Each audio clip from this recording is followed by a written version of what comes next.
Tonight on Season Pass. The high school football regular season is in the books. We have the highlights from across the area. We also have playoff pairing information for the 17 Concho Valley teams that punched their ticket. You don't want to miss it.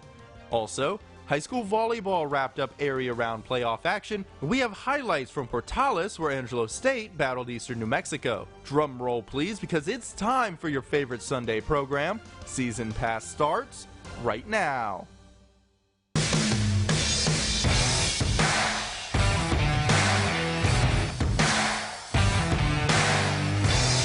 Season Pass, sponsored by Kelly Grimsley Kia.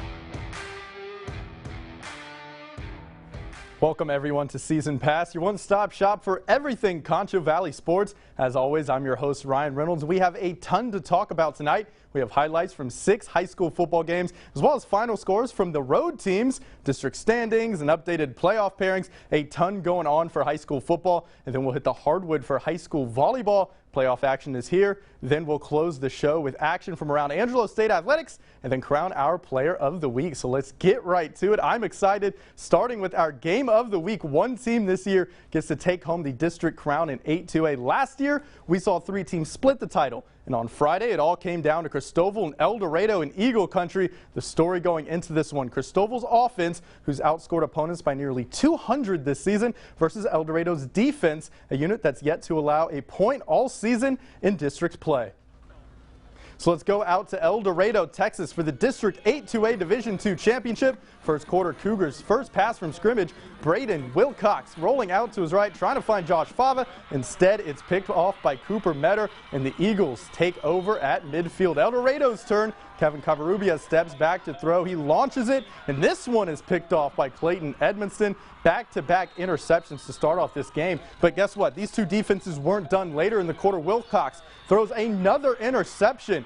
This one to Metter again, and the Eagles weren't able to convert on that one. Let's go to the second quarter. Covarrubias heaves it up, hoping someone will come down with it. Instead, Bo Jolly picks him off. It's a turnover fest out in El Dorado, folks. I don't know if anyone expected that. Jumping to the end of the quarter, Cristoval punting the ball away in El Dorado territory, and Elias Luna forces a Cougar into the ball, setting up great field position for the Eagles. Very next play, Covarrubias with the QB keeper going around his blockers. He's into the end zone for the first touchdown of the game. El Dorado would take a 7-0 lead into halftime. And the Eagles, they spoiled Cristoval's perfect season. They win 14-7 and are District 8-2A champions. And that lands the Eagles with a rematch against Haskell in the bi-district round. El Dorado defeated Haskell earlier this season 35-14. And get this, El Dorado, they actually matched up against Haskell in the bi-district round last year, with the Indians taking that one. So a lot of familiarity with this pairing. El Dorado and Haskell battling it out on Friday at San Angelo Stadium. Kickoff scheduled for 7 p.m.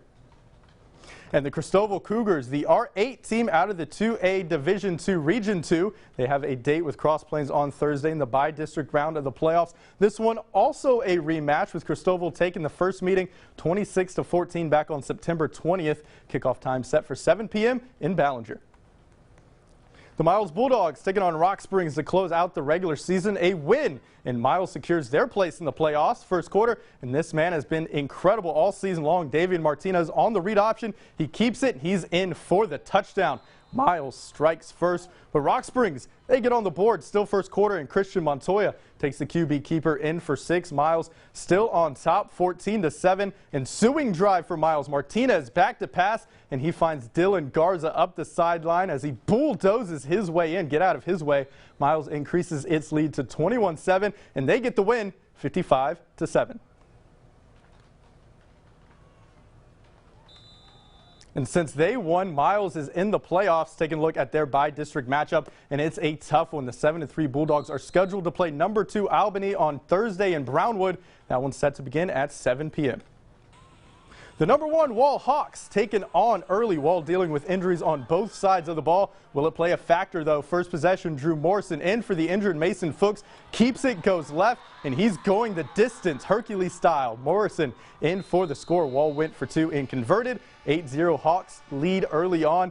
And here's Early trying to respond. Justin Tarrant's pass is picked off by Justice Watkins. How about that? Wall's defense continuing to dominate, and Wall's flexbone offense continuing to be efficient. Morrison, he's going to hand it off to Dominic Garcia. He's tackled into the end zone. Hawks go up 15-0, and they prevail 49-7. Wall all over early. So the #1 Wall Hawks, obviously in the playoffs, being undefeated and champions of District 3-3A, will play Boyd in the by-district round. That one in Cisco on Friday at 7 p.m. And then taking a look at a few other final scores from around the Concho Valley teams. Grape Creek, they had a season to forget. The Eagles get blanked by Anson 60-0 to close out their year. Grape Creek finishing 2019 with a 1-9 overall record. That one win coming against Rock Springs in week 3. Their season is over. Brady closes out its stellar play in District 13-3A with a tight win over Sonora, 36-35 the final there. Both Brady and Sonora are in the playoffs. Brady will take on Ganado in the by-district round on Friday at 7:30 p.m., while Sonora will face #2 in undefeated East Bernard on Friday at 7:30 p.m. That one out in Bangs. And then the #9 Mason Punchers take care of Sabinal 56-0. Mason will face Thrall in the by-district round. That one on Thursday at 7 p.m. in Marble Falls. Junction, they fall to Center Point 58-48, but their season isn't over yet. The Eagles are also in the playoffs. They'll take on #7 Holland on Friday in Johnson City. Kickoff time set for 7 p.m. The Lakeview Chiefs, they suffered their 7th straight loss after starting the season 3-0. The Chiefs losing to Big Spring on Friday 42-41 in double overtime. However, since Lakeview is a member of that 4-team district, they automatically make the playoffs. More on that in a second. And then the Central Bobcats taking on Holtom. A lot of talk about this one going in. District 3-6A just all over the place this season, but the Bobcats are in. They defeat Holtom 34-31. So I say it's all over the place. Let's actually focus in on the District 3-6A standings for a second. The schools with asterisks next to their names means they're playoff bound. Trinity finishing first in the district as Dave Campbell's Texas Football predicted. They finish with 1 loss. Richland finishes second with a 4-2 district record. Central finishes third in District 3-6A with 4 wins. Weatherford, Holtom, and LD Bell round out that district. So Central finishing third in District 3-6A. That makes it 10 straight playoff appearances for Central, and that third place finish is going to land the Bobcats with an extremely tough by-district matchup. Central scheduled to take on #11 Arlington Martin on Friday at 7 p.m. UT Arlington's Maverick Field, the location for that one. Arlington Martin 9-1 this season. Should be a good one. And then circling back to Lakeview, here's that matchup for you visual people out there. The Chiefs won their first playoff game since 2014 last year. They'll look for that same kind of magic on Friday against district champion Clinton in the by-district round on Friday. Kickoff time also set for 7 p.m. in Fort Stockton. A lot of information regarding high school football and still a ton more to come. Next on Season Pass, we take a look at Ozona, Ballinger, TLCA, as well as some 6-man action. All that and more when we return.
Hey everyone, welcome back to Season Pass. The Ozona Lions are roaring this season, entering the final week with a 7-2 overall record, 3-0 in District 3 2A Division I play, and they had a date with number 5 Hawley Friday night. Undefeated Hawley, might I add, the winner being crowned district champion. Look at this, the Ozona mascot and his sweet ride ready to go. Ozona's opening drive, Alec Lara, a screen pass to Joe Perez. He trucks his way up the far sideline and breaks a few tackles while he's at it. To the house, Lions go up 7-0 early, looking to pull off that upset against number 5 Hawley. But Hawley, they're going to respond on their next drive. Xavier Rodella with a great pass to Austin Compton. And watch what a catch. The Bearcats tried to go for 2 but were unsuccessful. 7-6, Ozona still out in front. And then later the Bearcats take the lead courtesy of Colton Marshall. He strolls in untouched for 6 points. They tried to go for 2 again. No good. 12-7, Hawley on top. And the Hawley Bearcats, they stay perfect. They down Ozona 62-37. So no district championship for Ozona, but the Lions will have a chance to make a run at a state championship. Ozona will take on Alford in the by-district round on Friday. This one being played at Abilene Wiley. Kickoff set for 7:30. Ballinger taking on one-win TLCA out at Lakeview Stadium. Ballinger riding a 4-game winning streak, and the Bearcats started this one fast. First play from scrimmage for Ballinger, and that's 6 points, courtesy of Braden Bowman. He scores on the swing pass. Bearcats up 7-0. Following a 3-and-out from TLCA, Tyler Vaughn connects with Cooper Bean on the pass back, and there is a ton of running room. We've seen that play a handful of times the past few weeks. There's Ballinger scoring on it again. Bean strolls into the end zone to put the Bearcats up 2 scores. And then check this out. Ensuing kickoff, Ballinger with the pooch kick, and there's going to be no eagle around that ball. Western Rolwitz recovers it easily, and then on the very next play, Darren Hall takes the handoff and he finds the end zone. The Bearcats miss the extra point. Ballinger goes up 20-0 after only 15 minutes of play. They cruise over TLCA 62-0. TLCA's season is over. But Ballinger's season isn't. Here's that playoff matchup. The 8-2 Bearcats are set to square off against 4-6 Childress in the by-district round. Those two battling on Friday at 7 p.m. in Graham. Some news broke earlier last week regarding the very best Falcon football team. After an internal investigation regarding allegations of a practice time infraction, Very Best has been forced to forfeit their win over Robert Lee. And because of that forfeit, Very Best has been eliminated from playoff contention and given 1-year probation. This does not affect any other sport. Very Best ISD appealed the ruling Thursday morning to the UIL in Austin, in which they lost, upholding the sanctions against the school. To see the full statement released by Very Best ISD, head over to ConchoValleyHomepage.com. Which brings us to our 6-man game of the week, and it takes us out to Eden, where an unfortunate situation for Very Best, like we just talked about, makes the Robert Lee and Eden matchup for the outright district title in 13-1A. We've been talking about this matchup since 2-A-days last season. Eden handed Robert Lee a loss to wrap up the regular season, and they walked away with the district championship in the process. This season, more of the same. Robert Lee has won 8 of the last 10 matchups against the Bulldogs, so who knows what to expect. Eden, they're going to be getting rowdy before this one in the tunnel, and they're ready to roll against Robert Lee. First quarter, no score. Hunter Rogers rolls out to his right and takes off down the sideline. He leaps over a defender and uses his long body to get into the end zone. What an athletic play from him. 8-0, Eden leads. Then on the next possession, same score. Javier O'Malley takes the pitch from Julian Gamboa. O'Malley takes it to the crib. It's 14-0 after the missed extra point. He's looking back. There is no one around him. And then Robert Lee, they get into it. Next possession, Lane Fowler keeps the play alive and finds Tyler Fisher wide open downfield. That's an easy touchdown, 14-8, Eden Lings. And then things took a turn after that. Take a look at this. Eden quarterback Hunter Rogers gets called for targeting, his second personal foul of the game. He's ejected for that. Robert Lee would score on the very next play, but Eden proves they can win without him. The Bulldogs win it 68-22. They are your district 13-1A champions. And they have a date with Gorman in the by-district round. The Panthers, not a cakewalk team either. Gorman finished 7-3 and were runners-up in their district. Eden finishing at 6-4 overall. That matchup being played Friday in Coleman. Kickoff set for 7:30 p.m. And then Robert Lee, who we just saw, not district champions, but they do have a spot in the playoffs. The Steers will take on number 9 May on Thursday out in Santa Ana. A tough by-district matchup for Robert Lee. We'll see how it plays out. Kickoff slated for 7 o'clock. Taking a look at our high school football scoreboard one last time. Paint Rock, they end the season on a winning note with a 66-21 win over Bront. Both the Indians and the Longhorns did not make the playoffs, so both of their seasons are over. Water Valley, they lose to Highland 70-52 to end their season. The Wildcats finish with a 4-6 overall record, winless in district play. And then number 4 Blackwell takes care of business against Lorain, 54-38, the final out there. The Hornets will play Sanderson in the by-district round on Friday at 6:30 in Mertzen. And then Garden City hands number 5 Sterling City its first loss of the season. Those rivalry games, they can be sneaky, as we see right there. Garden City winning 64-46. The Eagles will face number 6 Rankin in the first round of the playoffs on Friday at 8 p.m. in Garden City. A really late start in that one. And then number 2 Erie County, the Hornets, they fell in the public school independent state championship to number 1 Baird, 65-38. Not only does that put a bow tie on week 11, that puts the wrapping paper, ribbon, tape, whatever you use to wrap gifts on the Texas high school football regular season. And what a year it was. Fans of the show know exactly what time it is. It's time for this week's Concho Valley Rewind.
Welcome back to Season Pass. High school football isn't the only sport gearing up for playoff action. In fact, high school volleyball is already 2 rounds deep in postseason play. Let's hit the hardwood, and yes, we talking playoffs. A total of 6 Concho Valley teams were in area action yesterday. Starting at the 3A level, Sonora falls to Bushland in straight sets. Their season is over. And then the Wall Hawks, they defeat Brownfield in 4 sets. Wall will face Shallow Water in the regional quarterfinals on Tuesday. Jumping over to Class 2A, Miles in action against Albany. They pick up the win in 4 sets. The Lady Bulldogs will face De Leon in the regional quarterfinals. That match on Tuesday at 6 p.m. out in Eastland. And then on the 1A scene, Water Valley advances with a straight set win over Strawn, and they'll face the winner of this matchup, the Lady Wildcats, will face Northside in the regional quarterfinals after they swept Very Best. And then the Bront Lady Longhorns, they sweep Newcastle in straight sets to advance to the regional quarterfinals. Bront will square off against Benjamin in that round. Only a handful of Concho Valley volleyball teams remaining in the UIL playoffs. Next on Season Pass, we jump to the next level with Angelo State Athletics. Stick around.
Welcome back to Season Pass. Entering the week, the number 21 Angelo State Rams knew they had their hands full with Eastern New Mexico's triple option offense, an offense that leads the Lone Star Conference in rushing. And the Rams, they try to slow it down Saturday night. So let's go out to Portales. Jeff Gersh and the Rams, they're ready to roll out in New Mexico. Second quarter, tied at 3. Davin Manning takes the handoff, and Superman Manning, look at that leap over the pile into the end zone. Touchdown Rams, they lead 10-3. That would be the halftime score. Skipping over to the fourth quarter and let the drama ensue. It starts to get interesting. First possession of the quarter for the Greyhounds.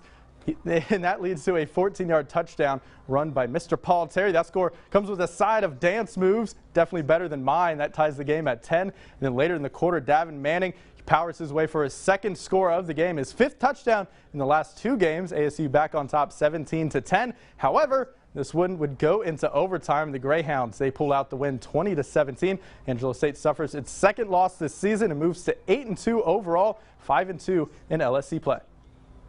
The number 17 Angelo State Bells continued Lone Star Conference action last week with 2 matches. The Bells in action last Friday against St. Edward's University, and they picked up the win in straight sets. Angelo State taking the win behind a strong night from Kaylin Gilbreth. She registered 14 kills. Megan Parker and Lindsay Ledyard also fueled the Bells offense, totaling 30 assists and 15 digs. The Bells then battled St. Mary's on Saturday as Angelo State picked up its 14th victory in its last 15 matches. This one in straight sets as well against the Rattlers. The Bells improved to 22-2 overall, 14-1 in the Lone Star Conference. Kaylin Gilbreth again powered the Bells offense with a match-high 14 kills. And Angelo State will return home on November 15th for a match against Tarleton State. First serve set for 7 p.m.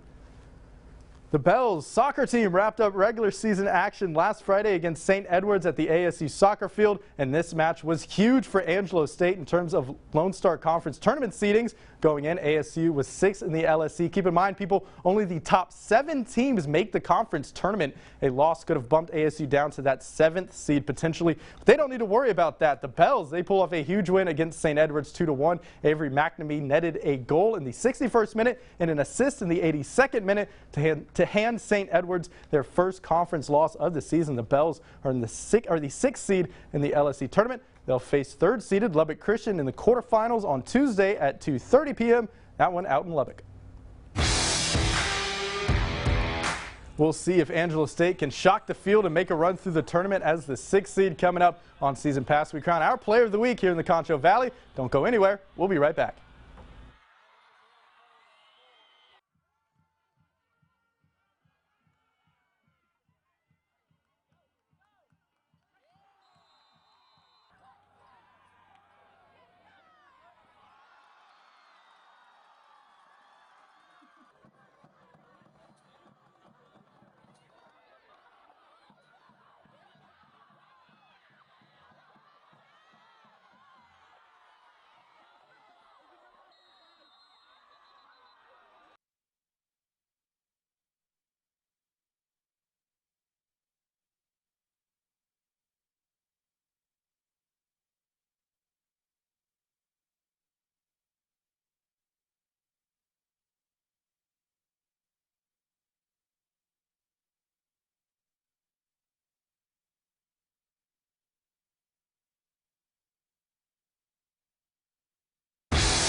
Welcome back to Season Pass. The high school football regular season is in the books, which means it's time to crown our Player of the Week here in the Concho Valley. And we have co-honors this time around. Wide receiver Tanner Dabbert from Central and safety Cooper Metter from El Dorado. It's only right to have co-players of the week for the regular season finale, and both Dabbert and Metter left it all on the field. Starting with Dabbert, Central controlled its own destiny against Holtum. A win would put them in the playoffs for a 10th straight year. A loss by more than 11 points, the Bobcats would be sitting on their couch watching the playoffs. Tanner Dabbert helped Central punch its ticket to the postseason by hauling in 7 catches for 210 yards, tying a school record in 4 touchdowns. Central defeated Holtum 34-31 and will face 11th ranked Arlington Martin in the bi-district round on Friday. UT Arlington's Maverick Field, the site for that one. Kickoff set for 7 p.m. And then Cooper Metter from El Dorado. Sophomore safety racked up 3 interceptions in the District 8-2A Division II championship game and was a huge help in holding Cristobal to just 7 points. An offense that went into the game averaging more than 50 points per game. When asked about the performance, Metter says he was just trying to read the quarterback's eyes and follow the game plan of containing Cristobal quarterback Braden Wilcox, and he did just that. El Dorado walked out with a 14-7 win and the title of district champions. The Eagles will take on Haskell in the bi-district round on Friday at San Angelo Stadium. Kickoff time set for 7 p.m. Central's Tanner Dabbert and El Dorado's Cooper Metter, this week's KLST Co-Players of the Week. Player of the Week is sponsored by Southwest Pools and Spas. And that pretty much wraps up this episode of Season Pass. You can check out all of our content on ConchoValleyHomepage.com. We'll be here next week. Goodbye. Good night.